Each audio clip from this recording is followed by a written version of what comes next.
El problema es que en la Tierra tenemos recursos que pueden renovarse y otros que no. O sea, estos últimos van a desaparecer en algún momento. Los recursos renovables se regeneran rápidamente o no se agotan, como el agua, el calor, o sea, la geotermia, la energía del sol, que con una hora de la energía que nos llegue del sol nos alcanzaría para todas las necesidades anuales de la humanidad. El viento también, que es una energía eólica, las plantas y animales para el alimento. Los recursos no renovables, a diferencia de los anteriores, sí se renuevan, pero de una forma demasiado lenta, que al nivel que los usamos inevitablemente se van a acabar. Aquí tenemos el petróleo y también los minerales, que aquí entra la energía nuclear por el uso del uranio y plutonio. Ya hablaremos de esto para que lo entendamos. Entendamos bien cómo funcionan estas energías. Para empezar, lo que buscan todas es generar energía eléctrica. Siempre es el mismo resultado, pero con diferentes métodos. Verán, esto es para otros temas, pero expliquémoslo rápido. Gracias a Michael Faraday se ha descubierto que si pasas un imán dentro de una recubierta de cobre y lo empiezas a friccionar una y otra vez, producirá energía, es decir, electricidad. Si esto lo haces a escala macro, tendrás un generador, y si le conectas conductores de electricidad, como lo es el cobre, y lo recubres con material que no conduzca la electricidad para no electrocutarnos, y lo llevas a las casas, le darás corriente a todos, en resumen. El detalle es ¿cómo haremos para que este imán esté friccionando? Uno de los métodos más famosos y utilizados por ser parte de las energías renovables es con las presas hidroeléctricas. Hidro viene de agua y eléctrico de electricidad. Estas se construyen en los ríos, ya que generan corrientes de agua y esta energía será casi infinita, ya que nunca para. Esto es porque aun cuando hay sequía, el agua lluvia se acumula en el suelo de los ríos. A eso se le llama acuífero y luego sale para seguir generando corrientes. Entonces es un negocio redondo. Esta agua pasa por la presa, la cual contiene unas turbinas que empezarán a girar por la fuerza del agua.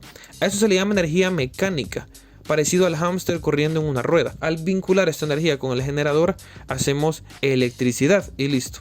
También está el método de geotérmica, aprovechando los gases a presión que salen del manto de la Tierra y aprovechamos su energía para producir la electricidad, como antes mencionamos. Aunque este tipo de tecnología se dice que está aún en pañales. En el caso de los aerogeneradores, lo hacen por el aire, que también es infinito. Estas máquinas tienen un sensor para girar en dirección del viento y aprovecharlo. El movimiento de sus hélices genera la energía mecánica. Esta se vincula a un generador, nuevamente, que está por la parte de arriba y baja hacia la base donde está un transformador para mandar la electricidad de manera más uniforme. Y bueno, ahí van los cables. Para aprovechar la energía del sol lo hacemos mediante paneles solares y son muy interesantes, pues en resumen están hechos de celdas. Se supone que 36 es lo menos que pueden tener. Cada celda formada mayormente con silicio está alterada para que tenga una parte de carga positiva y otra negativa. Esto obviamente alterando las partículas de electrones que definen la carga del átomo. Mayor detalle en el tema de entendiendo la química.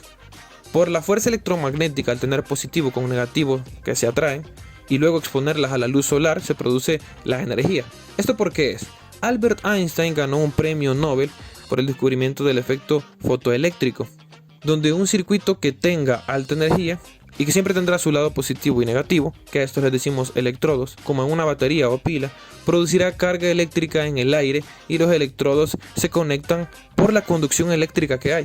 Entre más lejos están, esta carga se pierde, a menos que le llegue la luz solar, pues esta luz aumenta la carga y fortalece la conexión. Por eso en los lugares que hay mucha electricidad hay avisos, porque sin tocar nada podrías electrocutarte en el aire por la alta tensión. En la placa del panel solar, con las cargas distintas, se produce esta energía, que cuando es expuesta en el sol aumenta de manera significativa. Al poner muchas celdas juntas, la electricidad obviamente aumenta. Al poner muchos paneles, pues ya podemos aprovechar esta energía para una civilización. Esta corriente generada se le conoce como efecto fotovoltaico, que es una variante del fotoeléctrico, y de aquí ya sale la energía directamente. Por otro lado, hacemos energías con recursos no renovables, como lo es las centrales nucleares o refinerías de petróleo. Las centrales nucleares tienen un funcionamiento fácil, usan radiación y con la energía, al juntarlo con agua, producen un vapor, que mucho de este vapor sale por unas chimeneas y otra parte da potencia a unas turbinas, como las presas hidroeléctricas, y se conectan a un generador y el resto es historia. Lo verdadero complejo de la central nuclear es la parte de la radiación. ¿Cómo se consigue? La radiación es una energía que puede ser provocada por radioactividad, que no es lo mismo. La radioactividad es un proceso natural que ocurre en los átomos. Lo que voy a explicar a continuación lo haré asumiendo que ya viste el video de Entendiendo la Química, link en la descripción. Como sabemos, lo que define un elemento es la cantidad de protones que tiene. Estos luchan con dos energías, la electromagnética, que los intenta separar, y la fuerza nuclear fuerte, que es más fuerte y los mantiene unidos. Entre más protones se unen a la fiesta, la fuerza que los nucleones ejercen, o sea, los nucleones son las partículas del núcleo, el protón y el neutrón. Entre más protones se unen, esta fuerza puede ser más suave porque entre todos se la comparten. Es como compartirse las tareas y compensar. Entre más nucleones hay, más cómodo para las partículas. Así como cuando pagas una cuenta de Netflix. Entre más usuarios hay, se reparten la membresía y sale menos dinero a pagar. Más cómodo. El problema es que cuando ya se satura eso y hay muchos usuarios, cuando quieras entrar a ver una película o serie siempre estará ocupado y no lo podrás usar. Aquí ya no es una ventaja, es una molestia. Esto pasa con los átomos. Cuando llegamos al hierro, de 26 protones, es la estabilidad máxima de un átomo. Si le seguimos agregando, seguirá creciendo y será inestable, por lo que el hierro es el top. Todos quieren ser como el hierro. Así que entre más nucleones, el átomo es más pesado y se aleja del hierro. Y entre menos nucleones es más liviano y también se aleja del hierro. Para lograr solucionar esto existen dos procesos, la fisión o la fusión. En la fusión el átomo es pequeño, así que quiere más peso y se fusiona con otro para crecer. Así como cuando hablamos cuando el hidrógeno se une con el helio. Y eso produce energía. De esto está hecho el Sol. Luego está la fisión, que es todo lo contrario, cuando el átomo es tan pesado e inestable que se separa, se divide o pierde partículas para reducir su peso, disparando estas y produciendo radiación. Todos estos son procesos naturales que se viven día a día, por eso tenemos contacto con la radioactividad todo el tiempo y emitimos radiación. Es decir, cada ser humano, animal, planta, etcétera, emite radiación, pues es un tipo de energía que nos mantiene vivos. Puedes comparar la necesidad de la radiación con el calor.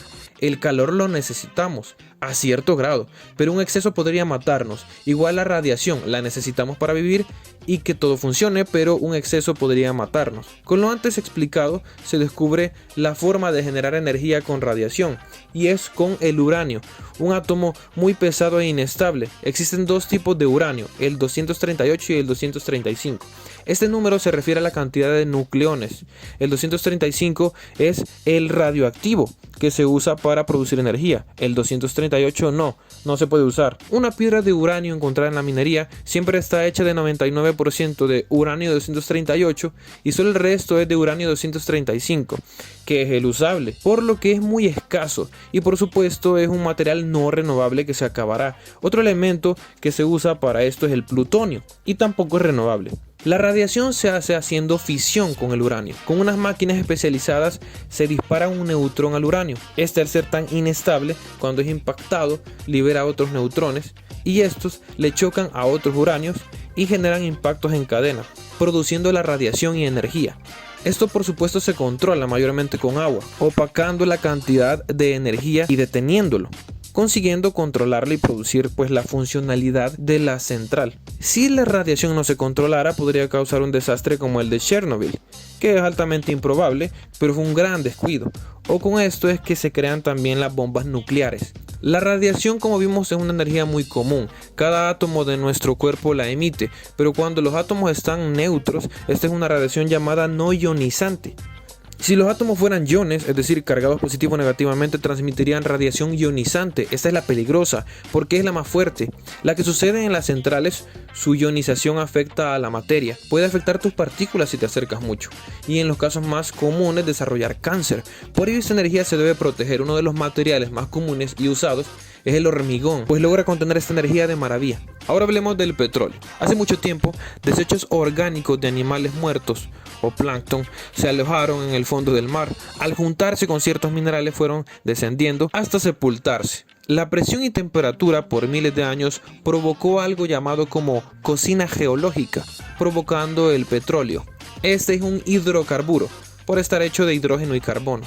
El petróleo se extrae de unas piedras que tienen atrapado este líquido. La técnica se logra por los poros de esta, introduciendo una máquina especial y extrayéndolo. se descubrió que el petróleo se podía utilizar para muchas cosas, así que empezó a ser muy demandado y usado, y en algún momento se acabará. Hay piedras que contienen petróleo, pero no tienen los poros para que sea extraído, por lo que se ocupa una técnica llamada fracking, que consta en conectar un tubo y con alta presión hacer bajar agua altamente radiactiva para que fracture las rocas y expulse el petróleo. Esta técnica es altamente contaminante, ya que el agua se hace inservible y debe enterrarse para que no cause problemas. Es una contaminación excesiva. El petróleo adquirido se lleva a la refinería, donde se calienta a altas temperaturas de diferentes niveles y se separa en una especie de bandejas, donde dependiendo de la temperatura adquirimos diferentes componentes. Entre estos están el butano y propano para los gases de las casas, el nafta para la gasolina, plástico y asfalto para las carreteras, queroseno, que es el combustible de los aviones, entre otros. De todo el manejo del petróleo nacen las plantas de cogeneración, aprovechando la combustión del petróleo con altas temperaturas y con esto provocar la energía de lo que ya antes hablamos. A estos lugares también se les conoce como centrales de carbono. La energía más utilizada mundialmente es con combustión. En este caso el petróleo nos abastece mundialmente y no hay que estar orgullosos de esto, pero se trabaja mucho por ir usando energías renovables. La más común es la hidroeléctrica. Tú puedes googlear y saber qué tipo de energía usa tu país. En Estados Unidos la número uno es el petróleo, pero también usan las renovables y la nuclear. En Europa básicamente lo mismo. Lo más utilizado es el petróleo y la nuclear, aunque también hay muchas renovables. Latinoamérica también se abastece mayormente con el petróleo. También hay centrales nucleares, por ejemplo en Argentina, y así hay otros casos curiosos. En El Salvador, país inundado de volcanes, se usa mucho la geotérmica y también la hidroeléctrica. De hecho, en este país, más del 60% de energía es renovable. Venezuela, otro caso, obviamente su mayor adquisición es de petróleo, pero también se abastece de energía renovable, como la hidroeléctrica. Paréntesis, se dice que la energía más eficiente es la nuclear, porque su vapor es de agua, no contamina y es altamente eficaz cuando se tienen los cuidados precisos, mientras que la hidroeléctrica interrumpe el ecosistema hídrico, la solar requiere mucha minería para encontrar los minerales necesarios para hacer los paneles solares, además de la chatarra que generan cuando ya no sirven, la eólica daña el suelo, etc. Pero obviamente todo esto es debatible. Este fue un extracto del video completo sobre esta temática. Si te interesa verlo y aprender más, tendrás el link en la descripción.